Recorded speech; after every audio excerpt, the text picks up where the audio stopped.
Assalamualaikum warahmatullahi wabarakatuh. Saya Pak Reza Patrita Putra. Saya di sini mengajar produktif TKJ, khususnya yaitu Mapalawan. Nah, ini kita lanjut yang pertemuan kedua sebenarnya. Yang pertemuan satu kita akan mengulas kembali ya apa itu WAN ya, apa itu layanan jaringan berbasis luas. Nah, pengertian jaringan berbasis luas. Nah, sebelumnya kita juga sudah melakukan pertemuan yang pertama, kita sudah jelaskan. Nah, jadi Bapak hanya menambahkan memperjelas lagi supaya kamu tidak lupa gitu. Apa sih yang dimaksud layanan jaringan berbasis luas? Sebenarnya salah satu sampel contoh yaitu layanan penyedia layanan internet atau internet service provider. Nah, biasanya itu adalah termasuk salah satu bagian cakupan ruang lingkup jaringan berbasis luas. Nah, adapun dari segi aspek perusahaan, layanan jaringan tersebut bisa dinyatakan berbasis luas di dalam suatu perusahaan tersebut sudah memiliki cabang atau sudah memiliki market yang begitu luas. Nah, jadi kita ambil contoh yaitu satu perusahaan terkoneksi dengan perusahaan cabang yang lain. Nah, dia harus terkoneksi menggunakan layanan jaringan berbasis luas untuk mengirim sebuah data, baik berupa data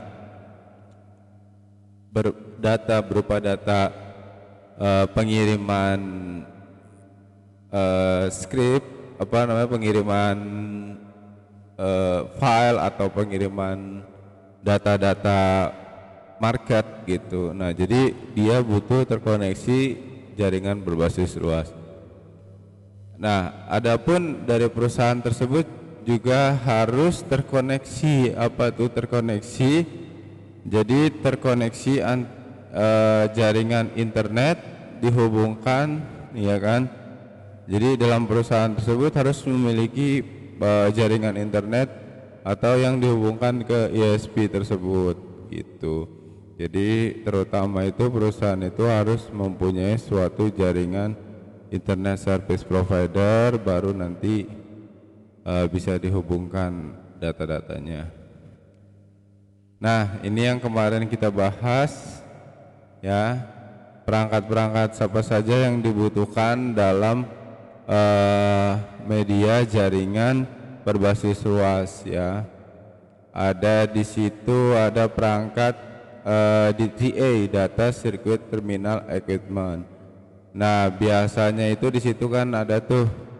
Nah, ini adalah yang di sini adalah penyedia layanan jaringan atau cloud ya. Nah, cloud tersebut ya dikirimkan melalui Data Communication Equipment atau DCA dari Data Circuit Terminal Equipment. Jadi dikirimkan dari cloud ke DCA. DCA itu bisa disebut apa ya? Sebenarnya DCA itu banyak macam. Jadi ada modem berarti kan fungsinya dari ISP, Internet Service Provider, dikoneksikan ke modem. Nah, dari modem dia lari lagi kemana? Ke komputer yang akan terkoneksi, seperti itu. Jadi dia ada perantaranya ya, dari layanan cloud, perantaranya melalui data circuit terminal, baru dikirimkan lagi ke data terminal equipment. Nah, jadi seperti itu ya sistemnya atau metodenya seperti itu. Itu namanya jaringan berbasis luas. Nah, itu sudah berbasis luas karena dia sudah melakukan internet communication. Nah, perangkat. Nah, tadi yang Bapak bilang tadi, perangkat-perangkat ada apa aja? Ada router, ada modem, ada hub gitu. Nah, ini hanya sebagian perangkat yang dibutuhkan untuk jaringan berbasis luas. Nah, jaringan berbasis luas juga bisa memakai nirkabel atau jaringan tanpa kabel, yaitu menggunakan access point. Nah, nanti kamu cari tugasnya untuk apa yang dimaksud dengan access point. Access point itu termasuk dalam jaringan itu perlengkapannya apa, itu pengertiannya. Nah, nanti kamu cari aja. Nah, ini adalah perangkat-perangkat yang utama untuk kita terkoneksi pada sebuah jaringan cloud atau ISP, Internet Service Provider. Ada router dan modem, ada hub. Nah, ini kita hanya mengulas saja, sudah Bapak jelaskan. Nah, kita baru masuk. Nah, ini kita akan masuk ke dasar-dasar routing. Nah, routing 1, oke. Nah, dasar-dasar routing yang akan kita gunakan sebenarnya ada 3 sistem routing, ya. Jadi kita masuk ke routing, cuman nggak secara detail, nanti kita jabarkan satu-satu. Kemungkinan karena di sini ini kita nanti akan masuk ke metode contoh praktiknya seperti apa sih, tapi nanti menggunakan virtual. Nah, dasar-dasar routing. Nah, jenis konfigurasi routing, ya. Nah, ada 3, ada minimal routing, ada static routing, ada dynamic routing. Nah, kita akan bahas satu persatu, ya. Minimal routing. Nah, kita akan bahas minimal routing. Masuk ke itu, Dik. Yang kedua. Nah, kita akan bahas ke minimal routing. Penemuan kedua. Ini nih.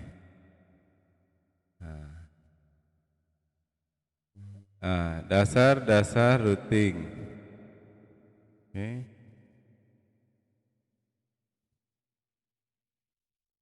Udah, dasar-dasar routing. Nah, ada 3 macam di sini, ya.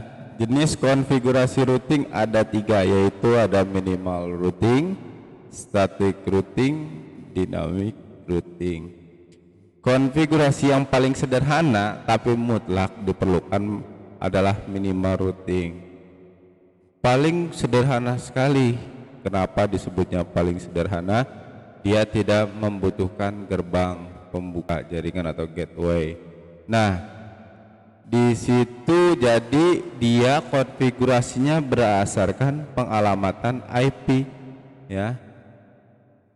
Jadi berdasarkan pengalamatannya. Jadi jaringan itu sebenarnya gini, kayak kamu di rumah itu ada namanya alamat rumah. Misalnya jalan Bojong Kampung, Bojong Koneng, RT 01, RW 02, nomor berapa. Nah, di jaringan itu sama pengalamatan IP gitu. Jadi dia ada segmen di masing-masing IP. Jadi contoh misalnya Jalan Raya Imam Bonjol, berarti misalnya contoh pakai segmen pertama 192. Nomor rumah berapa? Misalnya RT 01 RW 04, berarti masuknya 168. Lebih detail lagi, ya kan? Berarti segmen ketiga sama segmen keempat. Misalnya 1 adalah nomor RT kamu, 1 lagi adalah nomor RW kamu. Jadi seperti itu.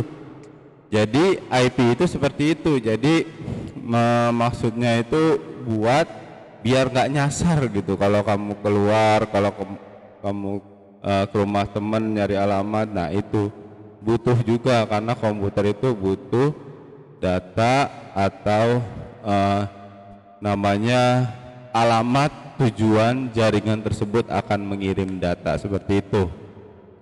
Nah, minimal routing ini, ya, jadi minimal routing ini itu konfigurasinya hanya simple dan sederhana. Nah, ini contoh ya. Nah, ini contoh, dia ada 2 device atau 2 komputer, ya. dikoneksikan menggunakan kabel saling berhubungan untuk melakukan sistem jaringan transfer data. Nah, di sini di dua sistem tersebut ya, jadi di sini contoh ada server PT dan PC. Nah, contoh misalnya PC yang pertama mau mengirim data ke PC yang kedua, sama sepertinya halnya kamu. Reza mau ke rumah Andi, dia harus tahu alamatnya di mana. Nah, ini yang disebut IP address atau pengalamatan jaringan. Jadi dia butuh nih namanya nih, sama kayak kamu pergi ke rumah teman, alamat rumahnya berapa, seperti itu. Nah, misalnya di sini server itu adalah IP-nya 192.168.1.1. Nah, yang kedua misalnya ambil contoh ya, IP address-nya 192.168.1.2. Ini nggak boleh sama, kenapa? Karena dia nggak satu tinggal, nggak satu atap gitu. Maksudnya bapaknya Andi nggak bareng sama bapaknya Reza gitu. Jadi tinggalnya beda rumah, makanya di sini beda alamat. Nah, beda alamat juga berarti kalau di sini menyatakan alamatnya terdekat. Kenapa? Karena segmen kedua itu satu, nah dia tetap satu, berarti dia satu RT gitu. Kalau misal tetap satu RT, kalau misalnya satu ketemu dua nggak bisa, dia terlalu jauh. Nah, pembagiannya karena dia minimal routing, jadi jarak antara jarak antara PC 1 dan PC 2 berdekatan gitu. Jadi biasanya contoh minimal routing itu biasanya dipakai untuk apa sih? Untuk pengiriman data sementara. Contoh misalnya dari komputer 1 mau mengirim sebuah file dokumen ke komputer 2, dia tinggal ngasih alamat IP-nya berapa, dikirimkan dokumen 1 ke dari PC 1 ke PC 2, dokumennya dikirimkan ke PC 2, seperti itu ya. Jadi fungsinya adalah untuk mengirim data berbagai macam dari dalam suatu komputer itu, seperti itu. Nah, jenis jaringan ini biasanya hanya dipakai untuk konfigurasi sederhana. Nah, tadi Bapak bilang, jadi hanya menggunakan sistem konfigurasi sederhana, 2 klien sampai 3 klien gitu. Nah, kalau kemungkinan 3 klien ya bisa jadi dia ada penambahan alat ya, bisa berupa switch hub. Ntar kamu searching aja, coba cari nanti switch hub kayak gimana bentuknya. Nah, itu bisa pakai alat seperti itu atau bisa pakai LAN card. Jadi yang satu lagi bertugas sebagai koneksi server untuk membagi 2 komputer klien gitu. Jadi kalau di komputer itu bisa kamu tambahkan LAN cardnya, kalau di laptop nggak bisa, dia cuma ada 1 port gitu, seperti itu. Nah, jadi jenis jaringan ini biasanya dipakai untuk konfigurasi sederhana, 2 klien sampai 3 klien. Nah, dan pada sebuah sistem jaringan manual routing biasanya tidak membutuhkan gerbang pembuka, nah gateway. Nah, itu tidak perlu karena dia hanya ruang lingkup jaringannya tidak meluas, jadi hanya 1 titik gitu.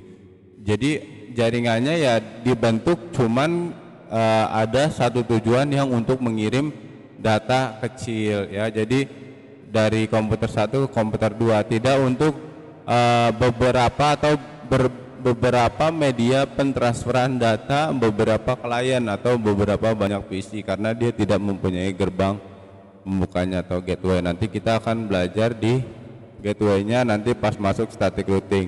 Nah, konfigurasinya biasanya hanya dipakai IP address sebagai, tadi biasanya hanya dipakai IP address sebagai pengalamatannya. Jadi dia mau mengirim data kemana, IP-nya berapa sih gitu. Jadi Nanti contoh komputer satu kamu IP-nya berapa gitu. Saya mau ngirim file ke komputer 2 gitu.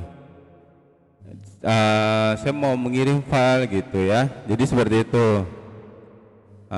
Nah, langsung kita bahas yang kedua ya. Paham ya yang minimal routing. Yang kedua ada static routing. Nah, konfigurasi ini dibangun dalam network yang hanya mempunyai beberapa gateway.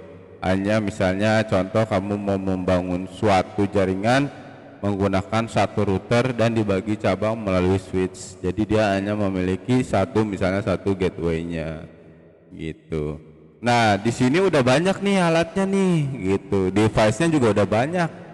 Ya kan? Nggak cuman device-nya tadi PC doang, 2 gitu, peer to peer mengirim data dari komputer 1 dan komputer 2. Di sini sama, PC-nya 2 kita pakai.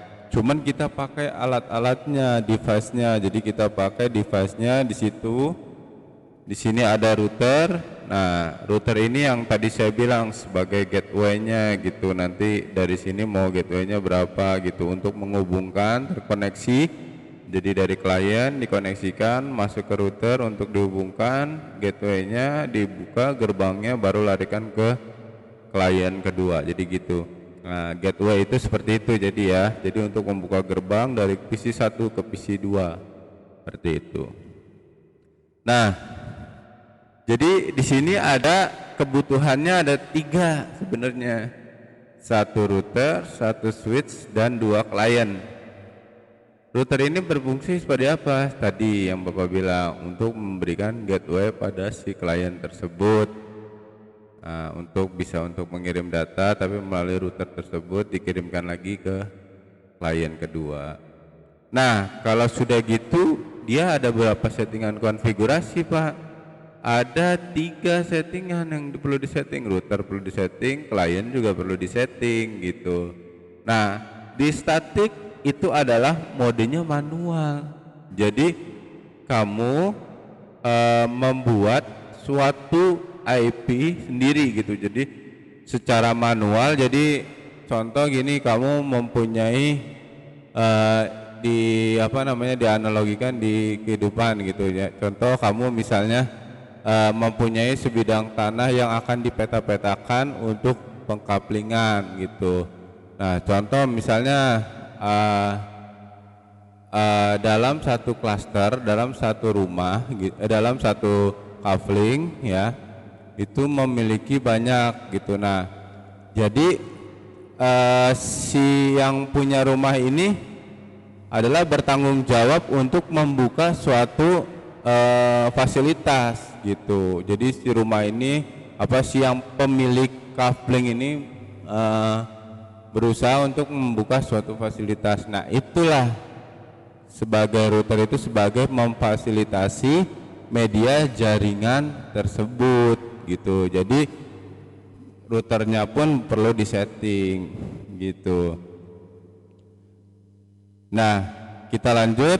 Nah, static routing dibuat secara manual pada masing-masing gateway. Nah, di sini router tersebut dibuat secara manual. Jadi IP pada suatu rumah bisa kita tentukan, tapi yang nentuin siapa sebenarnya? Yang nentuin ya kita sebagai jaringan. Jadi kita sebagai orang yang terjun di bidang jaringan kita tentukan gitu.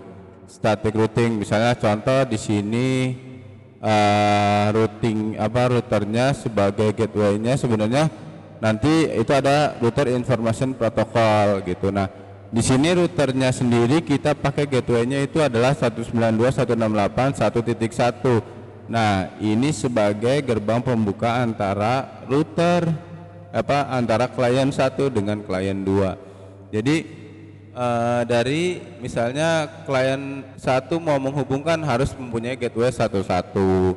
Klien 2 mau menghubungkan harus mempunyai gateway 11 karena dia adalah pemilik coupling tersebut yang seperti Bapak bilang tadi gitu. Dia adalah penyedia layanan pada sebuah jaringan gitu. Nah, di sini dua klien ini itu adalah kita menyetingnya sebenarnya secara manual ya. Jadi manual ya. Jadi misalnya contoh klien 1 kita di sini routernya gateway-nya menggunakan 192.168.1.1.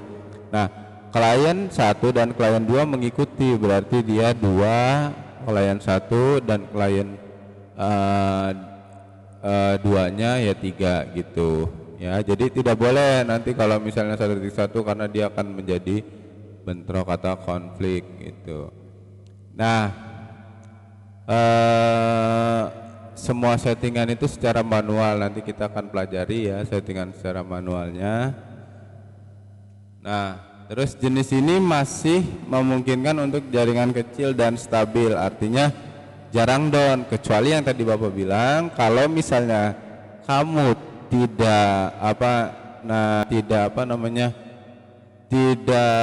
mengurutkan secara benar atau membagi sebuah jaringan itu secara benar, itu akan terjadi down. Kenapa terjadi down? Karena jaringan tersebut tetap tidak berubah-ubah. Jadi ketika kamu ganti secara statik atau secara setting secara manual, jadi kamu nanti di situ otomatis itu jaringan tetap. Jadi kalau kita pakai 1.2, 198, 192, 168, 1.2. Nah, otomatis kamu tidak akan pakai 1.2. Apalagi kalau misalnya ruang lingkupnya besar, itu yang bahaya. Nah, itu membutuhkan perhitungan gitu. Jadi misalnya perhitungan pembagian IP gitu, nanti kita akan pelajari perhitungan pembagian IP. Nah, jenis tersebut jarang down. Iya, jarang down. Kenapa? Karena sistem tersebut banyak yang sudah sistem tersebut menggunakan kabel gitu biasanya. Jadi jarang down kecuali nanti ada mungkin kerusakan pada kabelnya, atau bisa jadi itu terjadi bentrok IP gitu, jadi IP konflik gitu. Nah, kelemahan jaringan ini biasanya akan terlalu sulit ketika jaringan yang akan dibuat melampaui batas atau terlalu banyak. Nah, itu yang Bapak tadi bilang. Jadi jaringan ini ya, ketika jaringan tersebut melampaui batas, itu harus butuh perhitungan. Mungkin misalnya contoh, kamu di situ ada 192 klien. Nah, itu masing-masing jaringan itu harus terkontrol gitu. Jadi jangan sampai nanti jaringan itu sama dengan jaringan klien, dan klien 1 misalnya sama dengan klien 50. Nah, itu harus beda gitu. Nah, apalagi nanti bentroknya sama IP router. Nah, itu yang bahaya gitu. Itu akan merusak sistem jaringan yang ada di ruangan tersebut gitu. Jadi itu bahaya sekali sebenarnya. Makanya kita harus manajemen IP-nya harus benar-benar. Nah, nanti kita akan belajar untuk penghitungan IP. Ya, kita harus pertama kita paham dulu seperti ini. Nanti kita akan belajar penghitungan IP. Nah, yang keempat, jadi setiap penambahan sebuah router, maka router yang ada harus diberikan label routing tambahan secara manual, mungkin untuk mengurutkannya gitu. Jadi biar tidak jadi kesalahan atau terjadi benturan IP gitu. Jadi jelas, jenis konfigurasi routing ini hanya dipakai pada jaringan kecil, contoh dalam suatu area ruangan antara ruangan. Jadi sebenarnya jenis jaringan ini tidak terlalu luas ya.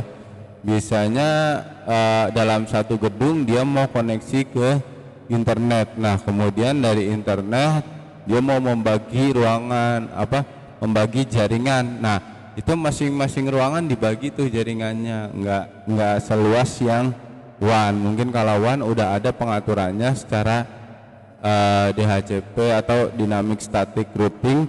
Jadi dari service providernya sendiri gitu, udah ada pengaturannya. Oke, Nah, sekarang kita lanjut ke dynamic routing atau dynamic routing. Pasti yang sering dibahas itu adalah DHCP mode, DHCP atau konfigurasi IP secara otomatis. Nah, konfigurasi ini dibangun dalam network yang hanya mempunyai beberapa gateway gitu. Langsung aja. Nah, jadi di sini ya. Jadi di sini saya pakainya sebenarnya ini di apa namanya softwarenya itu Cisco Packet Tracker. Nah, di sini saya medianya hanya menggunakan router, bukan kita nanti memang ada media server DHCP. Nah, cuman kita nanti setting untuk apa pembagian IP, range IP-nya itu ada di router gitu. Jadi router ini membagi IP dengan klien-klien tersebut. Berapa nih dapatnya? Jadi gini, kalau diibaratkan sama tadi, dia sebagai penyedia layanan perumahan atau develop pengembang, dia mau membagi nomor rumah ini nih kepada si klien tersebut. Ini berapa sih? Ini berapa sih gitu. Biar nanti si klien tersebut ketika datang ke rumahnya nggak salah masuk rumah gitu. Bahaya kan kalau salah masuk rumah. Jadi udah dibagi ya, si router ini membagi. Oh, ini dapat satu nih. Ini dapat nomor rumah 2, ini dapat nomor rumah 3, ini dapat nomor rumah 4, ini dapat nomor rumah 5. Seperti itu contohnya ya.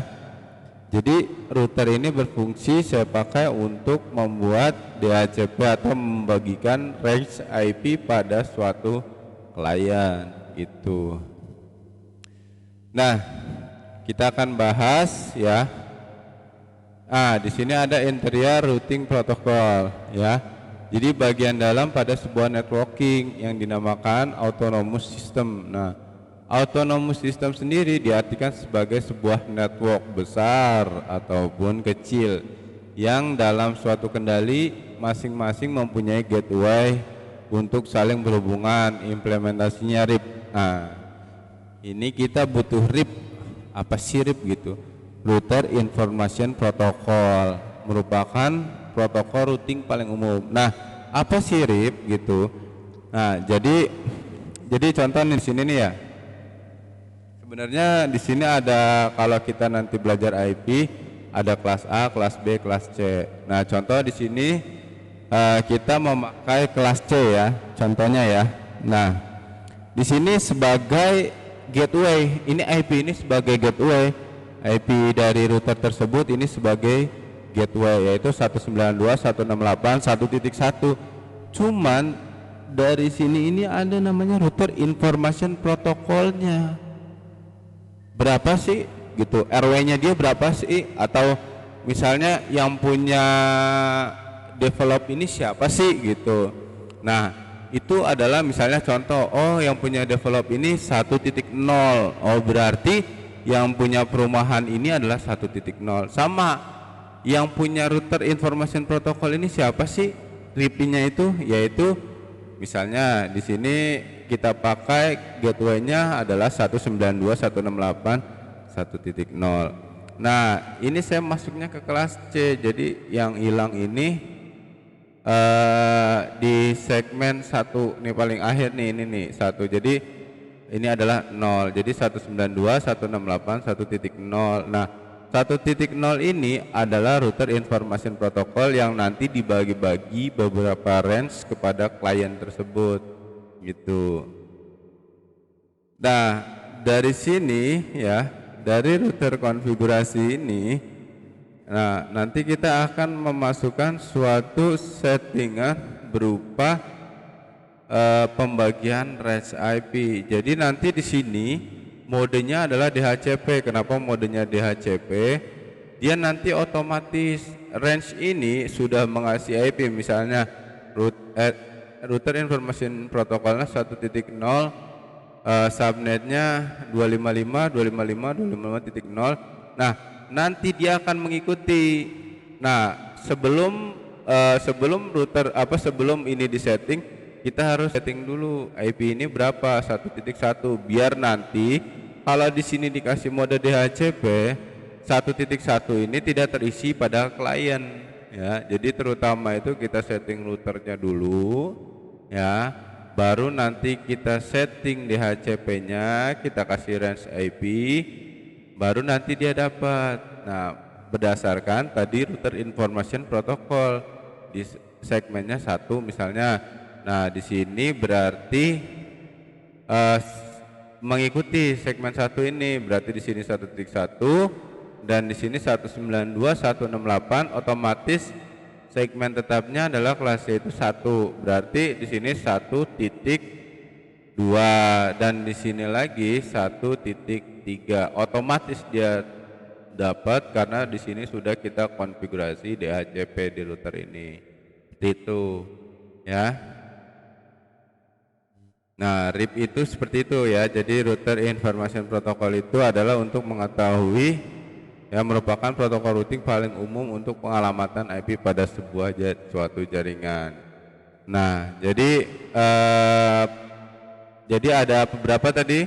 Ada 3 jenis konfigurasi, yaitu ada minimal routing, ada static routing, ada dynamic routing ya. Jadi konsep metode jaringan itu harus benar-benar, jadi kamu harus benar-benar teliti. Kenapa benar-benar teliti? Karena ketika suatu data mengalami gangguan jaringan, itu data itu akan terhalang untuk melakukan pengiriman. Jadi data penting, makanya setiap internet mungkin di situ ada trouble gitu. Layanan ISP, Internet Service Provider, mungkin pasti akan ada trouble karena dia mencakup luas, jadi jaringan luas gitu. Apalagi jaringan yang sederhana pun bisa terjadi trouble ya, apalagi jaringan yang luas. Makanya dia jaringan yang luas biar IP-nya tersebut tidak bentrok, kemungkinan dia pakainya dynamic routing. Di dalam sebuah network di mana terdapat jalur routing, lebih dari satu role untuk mencapai tujuan yang sama. Nah, biasanya dijalankan 3 gateway, banyak gateway atau banyak router di situ untuk menyeting suatu klien tersebut ya. Jadi DHCP itu biasanya mode dynamic routing itu biasanya dipakai untuk mode luas gitu. Jadi dia udah tidak usah setting IP berapa, ini berapa. Nah, itu biasanya static routing gitu dipakai untuk mode satu ruang lingkup saja dari antara ruang ke ruang, seperti itu. Paling itu yang mungkin Bapak jelaskan. Sistem pertemuan kedua itu dasar-dasar routing ya. Jadi dasar-dasar routing pada WAN. Kemungkinan nanti kita akan metode kedua kita akan belajar penghitungan range IP. Terus yang ketiga kita akan mempraktikkan secara virtual gitu. Jadi apa sih alat-alat yang dibutuhkan untuk mempraktikkan secara virtual? Sebenarnya gini, kamu butuh satu ya. Kita kan virtual nih, bukan device. Nanti mungkin pas kamu masuk nanti ada pengenalannya di device, apa sih alatnya begini-begini gitu. Ini router kayak gimana sih, kayak gini. Nah, sementara kita pakai virtual. Nah, biasanya itu Bapak pakai software itu Cisco Packet Tracer. Nah, Cisco Packet Tracer kamu bisa download ya. Di Cisco-nya juga, cuma dia mesti registrasi atau kamu download di Google aja, kamu cari download Cisco Packet Tracer. Di handphone kamu juga ada Cisco Packet Tracer. Nah, tinggal kamu download. Itu nanti adalah software di mana kamu untuk melakukan perancangan jaringan gitu, atau membuat suatu topologi jaringan seperti itu. Di situ juga ada contoh virtual device-nya juga ada yang tadi. Nah, contoh kabelnya, tapi kabelnya nggak salah detail. Nanti kamu mungkin ketemu dulu, praktik dulu, nanti baru tahu detailnya seperti apa. Nah, yang harus dipersiapkan tadi Bapak bilang, kamu siapkan komputer, kamu siapkan software berupa Cisco Packet Tracker, nanti kita akan praktek secara virtual ya. Jadi pertama itu kita akan melakukan penghitungan IP dulu, range IP kelas C masuknya berapa aja sih gitu, pembagiannya IP-nya berapa sih gitu. Nanti di situ ada kelas A, kelas B dan kelas C. Nanti kita akan belajar namanya nilai CIDR ya. Kalau kamu mau cari searching nggak apa-apa, belajar di awal lebih baik, oke?